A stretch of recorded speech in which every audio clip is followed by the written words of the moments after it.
this one is just something that popped in right now, and I had to make sure you really get this. At the Cinema for Peace Gala 2024, NUP. That is President Bobby Wine was honored together with His Holiness Pope Francis, and as well former United States Secretary, that is Hillary Clinton, and the former Secretary General of the United States, that is Ban Ki-moon, with the Cinema for Peace Awards for the highlighted films that tackle the perception and resolution of global social, political, and humanitarian challenges. Right there, you can also go through it. Right there, seeing Bobby Wine with higher figures like His Holiness Pope Francis, and then Hillary Clinton, and then of course I'm seeing here Ban Ki-moon all the way from Korea. Right there, congratulations, Bobby, to be part of this alone is an achievement. Another one for you right there. Then if I put that aside, still on my stories,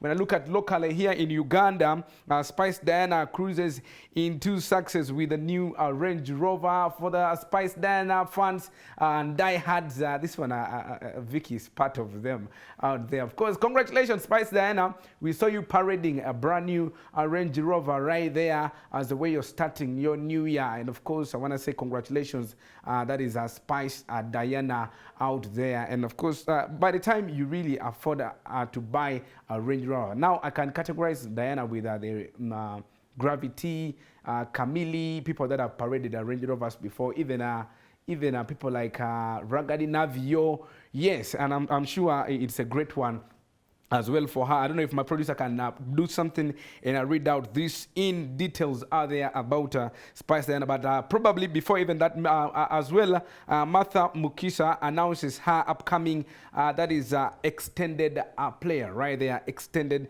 play release. That is actually Spice Diana. You're seeing her leaning on her Range Rover out there, and of course we already did that. Then of course when I go to the next story, Martha Mukisa announces her upcoming extended play right there release, and as well that is Martha described the EP. Actually also is not an extended play for those who don't know the abbreviation, as a fresh on her music with a unique sound. Her fans should anticipate its release featuring 3 songs: Exam, and then of course Forever, and that is Chirimani. Yes, and of course she said, I will release my new extended play on the 29th of this very month. I urge my fans to embrace it with love, as it is a unique creation. That is what she shared on an interview with local television. Of course, this one is going to be her second extended play. She's going to be releasing. Last year she released another one in December. That is actually 2022, and then that led it to the concert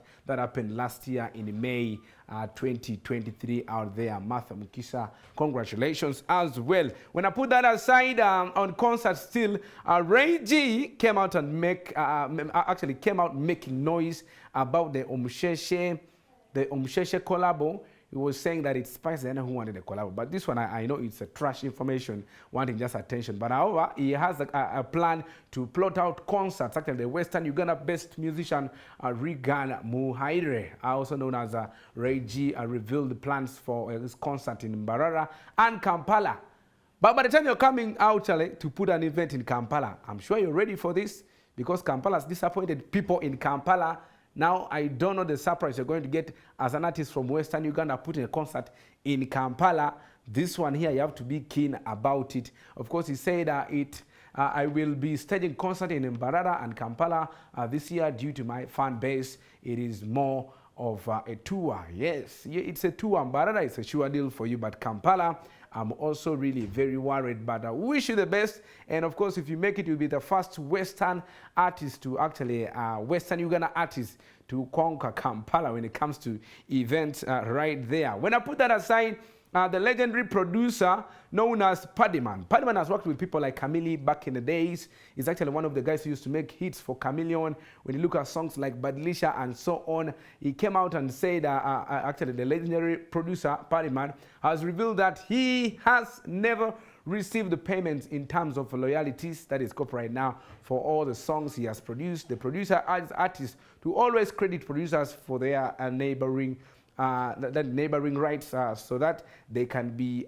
compensated for their work. He believes that the money given during the production of the song is merely for studio time and upkeep, emphasizing that producers deserve more. Before even I read this comment, are you trying to say even after we pay 500k for an audio, we should keep paying you every time YouTube pays us or every time a platform pays us as a way of our revenue generation that is on the side of artists? This one, to me, it's not a good idea. He said, I've never received my royalties because copyright gives us a share on every song.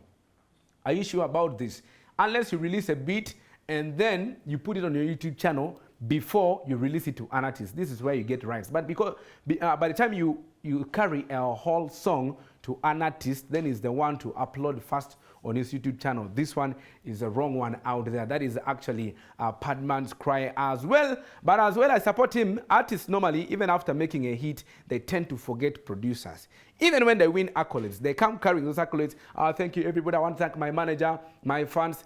I rarely hear them say, my producer. They don't say that. And yet, these guys really support them in one way or the other. There are artists who come with bogus lyrics. Then a producer supports you with the best hit or the best beats out there that will spice up with your bogus lyrics to make a hit at the end of the day. So your point of recognition, it is a point, but a point of sharing the revenue of copyright of the content, this one is something to be discussed again.